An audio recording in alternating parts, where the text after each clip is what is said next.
Muy buenos días, amados hermanos y hermanas. Nuevamente está con ustedes el hermano Alexander Castellanos desde la Iglesia de Cristo en Ciudad Merliot, República de El Salvador.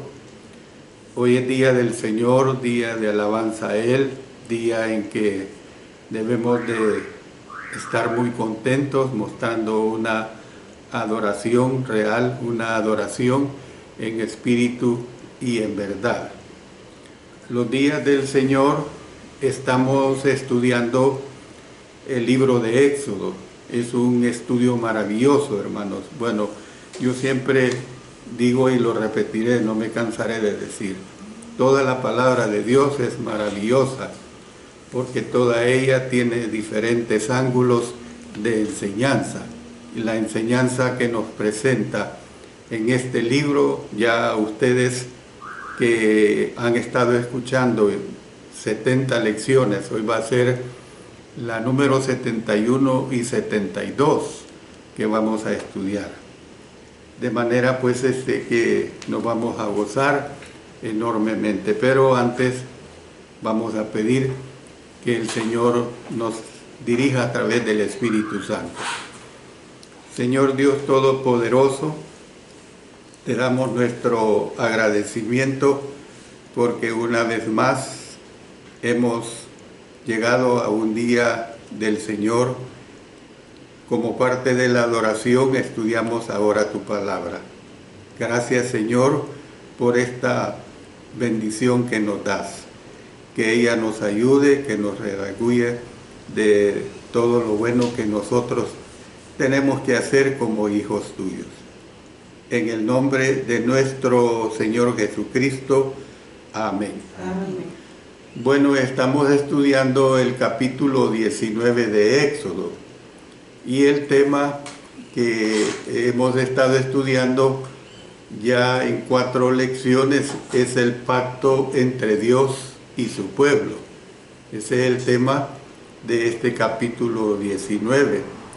Yo en la última clase del domingo recién pasado les dije que íbamos a tener un estudio especial acerca de los pactos, los diferentes pactos que se dieron en el tiempo antiguo testamentario.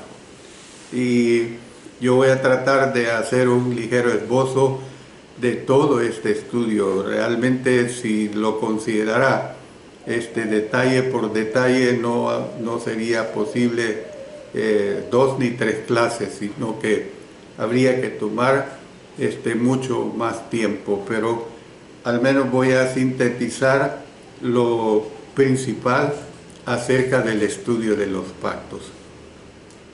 El concepto de pacto es clave para comprender Éxodo y, de hecho, para comprender todo el Antiguo Testamento. La palabra hebrea para pacto es la palabra berit, y se lo voy a deletrear: B de bueno, E-R-I-T-H, berit. Esa es la palabra pacto. Y usted puede notar que esa palabra aparece, imagínense, aparece 280 veces en el Antiguo Testamento. Imagínense qué interesante. Ahí puede usted deducir por qué yo le estoy dando un estudio especial a ese estudio de los pactos. Y es siempre, hermanos, estas 280 veces que está en el Antiguo Testamento, porque hablamos del Antiguo, no del Nuevo, siempre se refiere a un tratado o un acuerdo. Que se le grabe eso, es un tratado o un acuerdo. Algunas fuentes especifican que el acuerdo que se incluye en un pacto es un acuerdo formal. Es decir, se define pacto como un acuerdo solemne entre 2 o más partes, con carácter obligatorio mediante una especie de juramento. bien, es interesante, hermano. Podía hacerse un pacto entre naciones o individuos, o entre Dios y los hombres. Fíjese bien, pacto entre naciones, una. Dos, pacto entre individuos.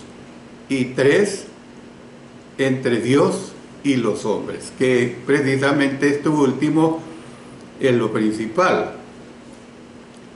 Entre los pactos del Antiguo Testamento estuvieron el pacto de Abraham con Abimelech. Todo esto está documentado con las Sagradas Escrituras, hermanos, pero yo solo se los voy a mencionar. Cuando sea necesario voy a leer el texto bíblico. El pacto de Abraham con Abimelech. Luego tenemos el pacto de Jonatán con David. Luego está el pacto de David con Abner. Luego podemos ver también el pacto de Joiada con los que resguardaron al hijo del rey. Y también se dieron alianzas políticas, también implicaron la realización de pactos. Israel hizo un pacto con los gabaonitas, es decir, esto, hermanos, es completamente amplio. Luego vemos que las tribus del norte se convirtieron en subordinados de David, haciendo un pacto con él.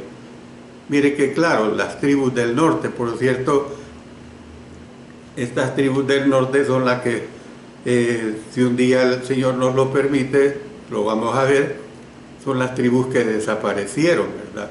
Estas tribus del norte se convirtieron en subordinados de David, haciendo un pacto con él. Tenemos el caso de Salomón, que hizo un pacto con el rey Irán de Tiro. Hace este pacto. Otro pacto es el rey Asa de Judá, buscó una alianza con Ben-Hadad de Siria al pedir que rompiera su pacto con Baasa, rey de Israel. O sea, usted puede ver, había olvidado dar esta aclaración, cuando se usa la palabra alianza es un pacto, o sea, es un convenio, pues, como lo dije anteriormente, entre naciones, entre individuos o entre Dios y el hombre, ¿verdad? Acab también hizo un pacto con Ben-Hadad después de que Acab hubo derrotado al ejército sirio. Luego vemos el caso de a Israel, se le advirtió no hacer pactos con otras naciones, y esto sí es importante que lo leamos. Mire lo que tenemos en Éxodo 23:32. No harás alianza, no harás pacto, pues. No harás alianza con ellos, ni con sus dioses. Vamos a Éxodo 34:12 al 15. Guárdate de hacer alianza con los moradores de la tierra donde has de entrar, para que no sean tropezadero en medio de ti. Derribaréis sus altares y quebraréis sus estatuas y cortaréis sus imágenes de acera. Imagínense todo lo que el Dios les mandaba, porque no te has de inclinar a ningún otro Dios, pues Jehová, cuyo nombre es celoso, Dios celoso es. Usted puede notar el uso de la palabra Dios en este mismo versículo, cuando dice ningún otro Dios en minúscula, no se refiere al Dios verdadero, pero después dice, pues Jehová, cuyo nombre es celoso, Dios celoso es, con mayúscula. Por tanto, no harás alianza con los moradores de aquella tierra, porque fornicarán en pos de sus dioses y ofrecerán sacrificios a sus dioses y te invitarán y comerás de sus sacrificios. Yo me quedo sorprendido, ¿verdad? Como este día domingo, aquí desde donde yo estoy dando clase, veo pasar a tanta gente a adorar a imágenes, a adorar a dioses ajenos, dioses que no tienen ningún poder. Lo que dice el Salmo, tienen ojos pero no ven, nariz pero no huelen. Es decir, realmente cómo es que la gente le encanta rendir pleitesía, rendir adoración a imágenes que no tienen ningún poder. Fíjense bien que incluso, hermanos y hermanas, el matrimonio era considerado como un pacto en vista de que se trataba de un acuerdo entre esposo y esposa a permanecer juntos. Miren lo que dice Proverbios 2:17, la cual abandona al compañero de su juventud. Cuidado ahí. Bueno. La cual abandona al compañero de su juventud y se olvida del pacto de su Dios. Mire que claro, se olvida del pacto de su Dios. ¿Ve? Malaquías 2:14. Mire lo que dice Malaquías 2:14. Más diréis, ¿por qué? Porque Jehová ha atestiguado entre ti y la mujer de tu juventud, contra la cual has sido desleal, siendo ella tu compañera, y mire qué claro, y la mujer de tu pacto. Yo he tenido la dicha en mis años de trabajo para la Iglesia del Señor, por muchos años, yo no puedo ya decir cuántas bodas he efectuado, no en los últimos años, pero sí hubo varias décadas, 3, 4 décadas, que oficié bastantes bodas. Y uno de los textos que usaba cuando estaba haciendo los votos para las parejas era este de Malaquías 2:14. Y porque es bien importante, hermanos, cuando dice aquí, siendo ella tu compañera y la mujer de tu pacto. O sea, ¿qué es lo que nos dice eso? Que el pacto que se hace el uno para el otro indica fidelidad, indica integridad, indica un pacto que vela y resguarda por ella en todos los aspectos, no solamente en algunos, sino en todos los aspectos. Por eso la palabra de Dios, cuando se oficia una ceremonia, se dice en las buenas y en las malas, en enfermedades, en alegrías, todo eso. Eso es lo que implica lo que es un pacto en el matrimonio. La historia de la relación de Dios con el hombre es, en cierto sentido, la historia de los pactos que Dios hizo con el hombre, y vemos que todos los pactos de Dios incluyen bendiciones provistas por Dios y vinculadas a responsabilidades dadas a la humanidad. Eso es bien interesante. Bueno, algunos pactos entre Dios y el hombre, como los pactos con Abraham y los pactos davídicos, se entienden como pactos incondicionales, en vista de que no requirieron de la obediencia del hombre. Sin embargo, las promesas de Dios a Abraham fueron aceptadas mediante una fe activa, y la promesa en cuanto a que los descendientes de David reinarían en el trono terrenal de Israel, sin duda fue condicional. Entonces parece, por lo tanto, que todos los pactos de Dios con el hombre han sido en cierto sentido con condiciones. Eso se entiende al ver todos los pactos que se hicieron precisamente en esta situación de esa, como dije, es una cantidad inmensa de pactos que hay en el Antiguo Testamento. Bueno, veamos ahora, el contexto de los pactos de la Biblia, o sea, lo que hizo que se hicieran estos pactos, pues los pactos de la Biblia. El pacto inicial de Dios fue con Adán, aunque no se usó la palabra pacto. Adán recibió ciertos privilegios y responsabilidades. Miren lo que le dijo Dios en el capítulo 1, versículos 28 y 29. Y les bendijo Dios y les dijo: fructificad y multiplicaos, llenad la tierra y sojuzgarla, y señoread en los peces del mar, en las aves de los cielos y en todas las bestias que se mueven sobre la tierra. Si usted le pone cuidado, esto es un pacto que está haciendo Dios con el hombre. ¿Cuál hombre? El hombre Adán y su mujer, ¿verdad? Y dijo Dios: he aquí que os he dado toda planta que da semilla, que está sobre la tierra, y todo árbol en que hay fruto y que da semilla, os serán para comer. Y miren lo que dice más adelante en Génesis capítulo 2, versículos 15 al 17. Tomó pues Jehová Dios al hombre y lo puso en el huerto de Edén para que lo labrara y lo guardase.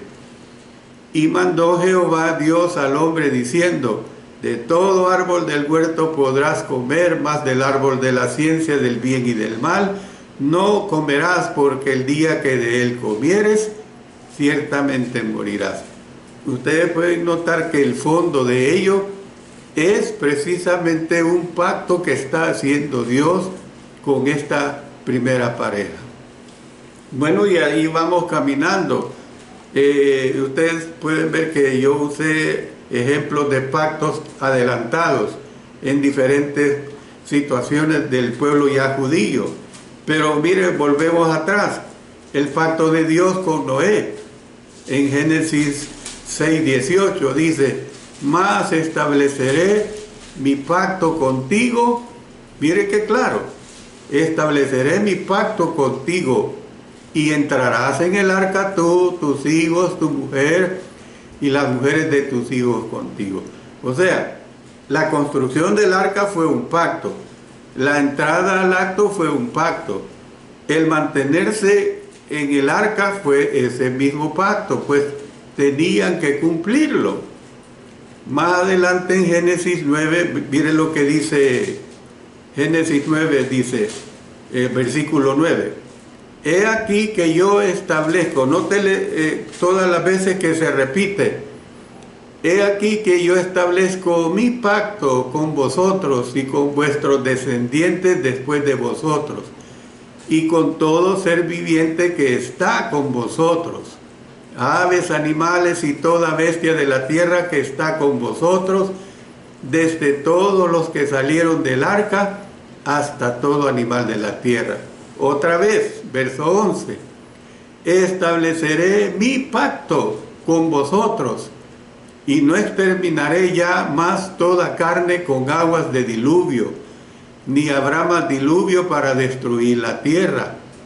Y dijo Dios: esta es la señal del pacto que yo establezco entre mí y vosotros y todo ser viviente que está con vosotros por siglos perpetuos. Y miren el verso 13. Mi arco he puesto en las nubes, el cual será por señal del pacto entre mí y la tierra. Luego, verso 15. Y me acordaré del pacto mío que hay entre mí y vosotros y todo ser viviente de toda carne, y no habrá más diluvio de aguas para destruir toda carne.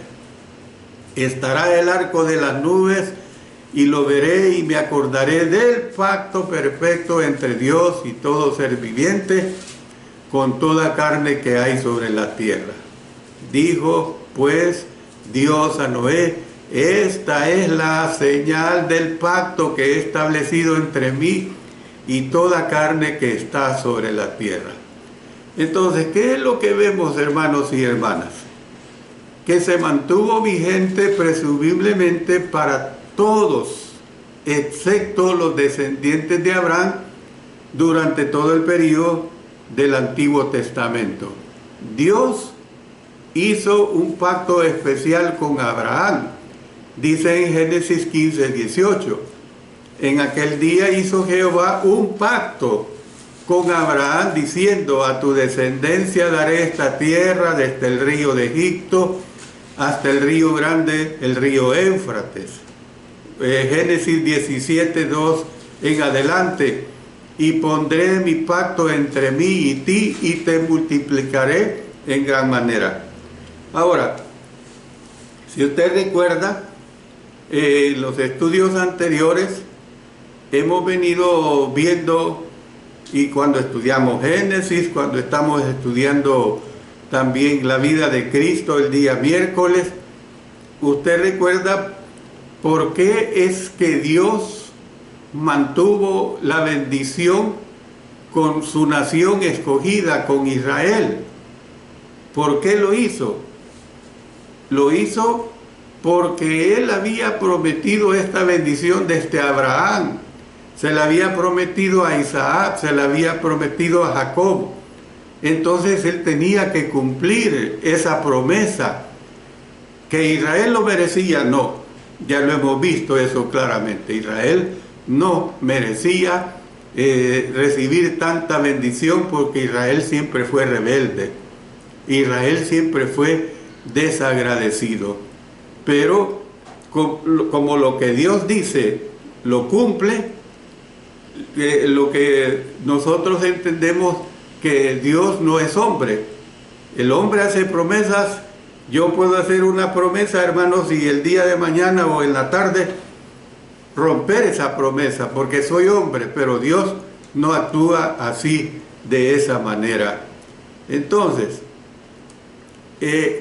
incluía pues las promesas que dieron forma a la historia bíblica. Hay que entender esto.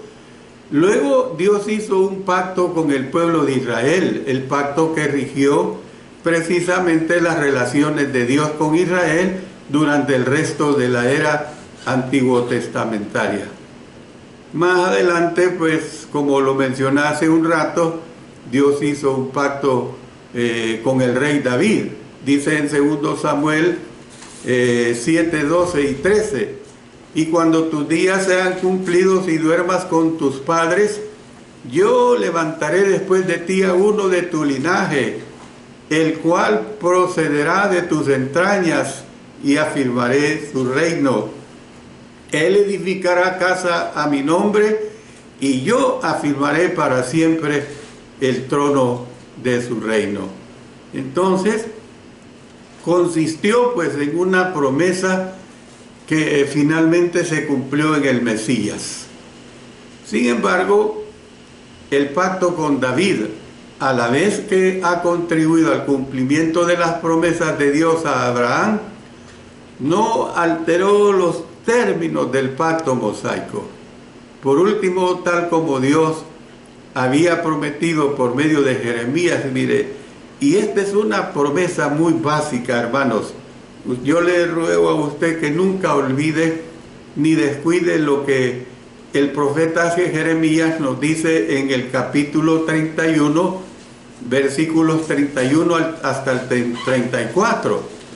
Dice: he aquí vienen días, dice Jehová, en los cuales haré nuevo pacto, con la casa de Israel y con la casa de Judá. No como el pacto que hice con sus padres el día que tomé su mano para sacarlos de la tierra de Egipto. Y mire, da la razón. Porque ellos invalidaron mi pacto, aunque fui yo un marido para ellos, dice Jehová. O sea, ¿Por qué lo compara, esta comparación metafórica? Dice, aunque yo fui un marido para ellos, porque se entiende que el marido es con su mujer, es unión, es pacto. ¿Ve? 33. Pero este es el pacto que haré con la casa de Israel después de aquellos días, dice Jehová. Daré mi ley en su mente y la escribiré en su corazón, y yo seré a ellos por Dios, y ellos me serán por pueblo. Y no enseñará más ninguno a su prójimo, ni ninguno a su hermano, diciendo, conoce a Jehová, porque todos me conocerán, desde el más pequeño de ellos hasta el más grande, dice Jehová. Porque perdonaré la maldad de ellos y no me acordaré más de su pecado. Entonces, Dios hizo un nuevo pacto. Dios hizo un nuevo pacto con su pueblo cuando vino el Mesías, cuando vino el Señor Jesucristo. Porque miren lo que dice en Mateo 26, 28. Porque esto es mi sangre del nuevo pacto, que por muchos es derramada para remisión de los pecados. Y mire, vayamos a Hebreos 8, 8 al 13, dice, porque reprendiendo les dice, he aquí vienen días, dice el Señor, en que estableceré con la casa de Israel y la casa de Judá un nuevo pacto, no como el pacto que hice con sus padres el día que los tomé de la mano para sacarlos de la tierra de Egipto, porque ellos no permanecieron en mi pacto y yo me desentendí de ellos, dice el Señor. Por lo cual, este es el pacto que haré con la casa de Israel después de aquellos días, dice el Señor. Pondré mis leyes en la mente de ellos y sobre su corazón las escribiré, y seré a ellos por Dios, y ellos me serán a mí por pueblo. Y ninguno enseñará a su prójimo, ni ninguno a su hermano, diciendo, conoce al Señor, porque todos me conocerán, desde el menor hasta el mayor de ellos, porque seré propicio a sus injusticias, y nunca más me acordaré de sus pecados y de sus iniquidades, al decir, nuevo pacto ha dado por viejo al primero, y lo que se da por viejo y se envejece está próximo a desaparecer. Si ustedes le han puesto cuidado, la esencia de lo que el escritor a los hebreos dice acá es la esencia de lo que Jeremías dijo en el capítulo 31, versos 31 hasta el 34. Entonces, eso es lo que nosotros tenemos que entender, pues. Luego podemos ver, hermanos, acerca de los pactos de la historia. ¿Cuáles son esos pactos de la historia? Bueno, los pactos no son exclusivos de Israel. Los pactos eran comunes en todo el antiguo cercano oriente. En general podían hacerse dos tipos de tratados o pactos entre pueblos o naciones. Los primeros incluían tratados entre iguales. Estos acuerdos a menudo incluían el intercambio de presentes o un matrimonio arreglado entre las casas reales de las partes del tratado, ¿verdad? Lo probable es que las relaciones de Salomón con Egipto y Tiro incluían dichos tratados. El otro tipo de tratado o pacto, conocido como un tratado de protección feudal, se daba entre un poder o rey más grande y una potencia menor, como un rey vasallo. Es decir, un pacto que se haga, voy a poner un ejemplo, tal vez no les agrade, pero es la realidad. Un pacto que hace una nación centroamericana con Estados Unidos, que nos agrade o no nos agrade, es la primera potencia mundial.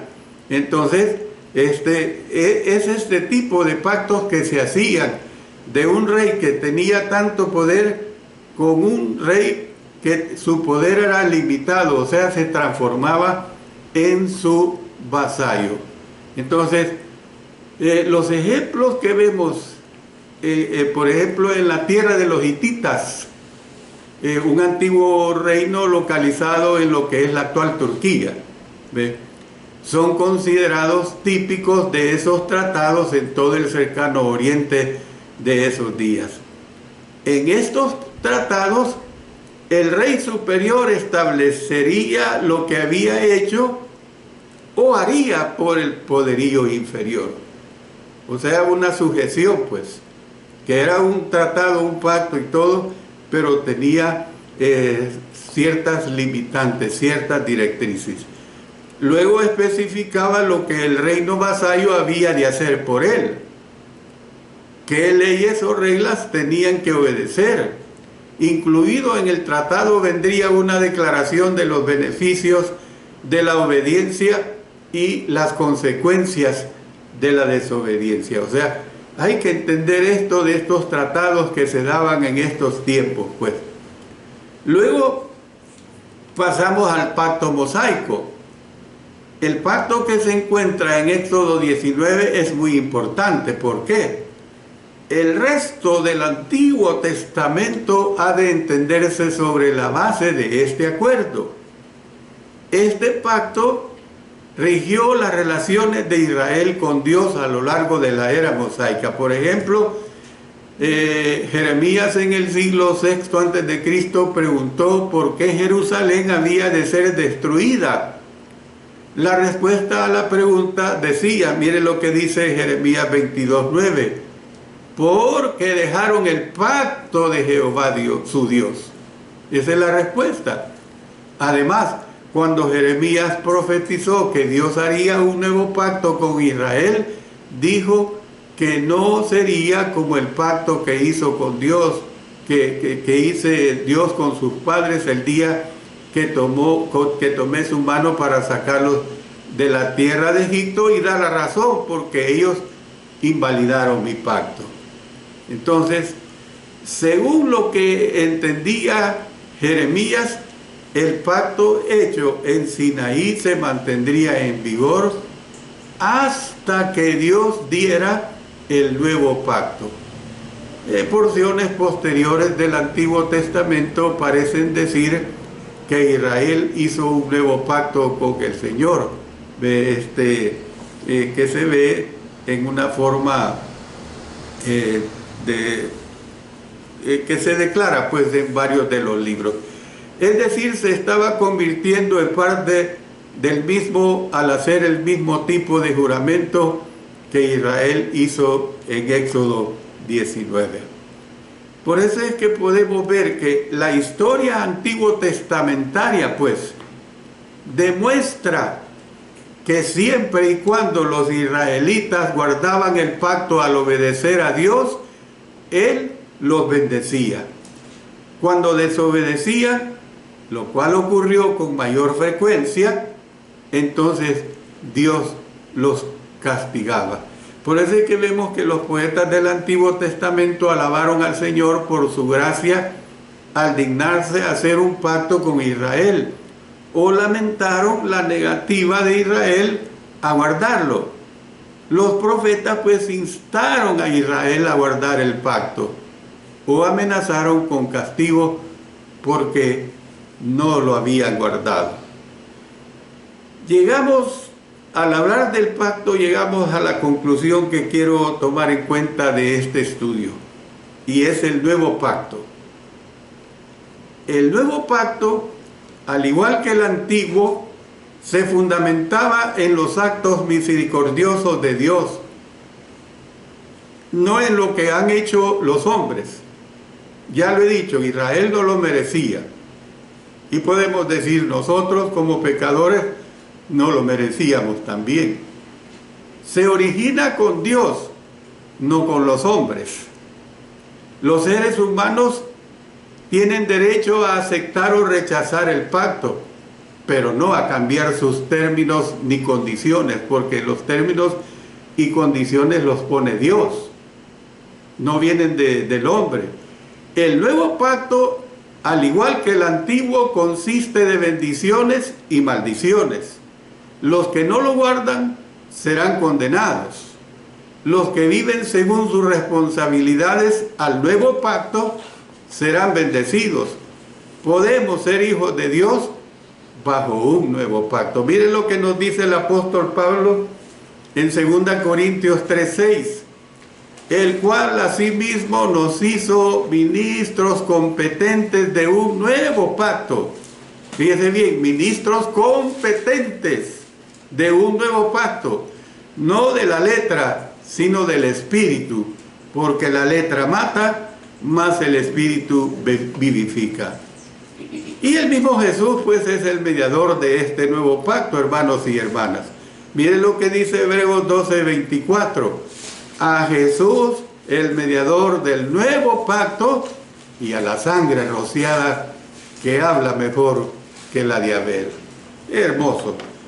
En eso concluye pues este estudio tan bello del por qué se dieron esos pactos hasta llegar al pacto que nuestro Señor Jesucristo ha hecho con nosotros ahora en día y del cual nosotros somos bendecidos por los siglos de los siglos.